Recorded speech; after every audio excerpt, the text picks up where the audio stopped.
Relipsimizi kullanmadan önce dudaklarımızı temizleyip nemlendirmeye özen gösteriyoruz.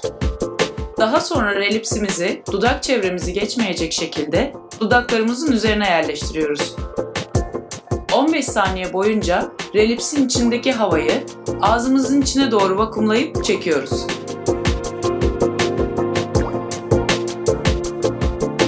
Aldığımız sonuca göre 15 saniyelik periyotlar halinde vakumlama yapmaya devam ediyoruz.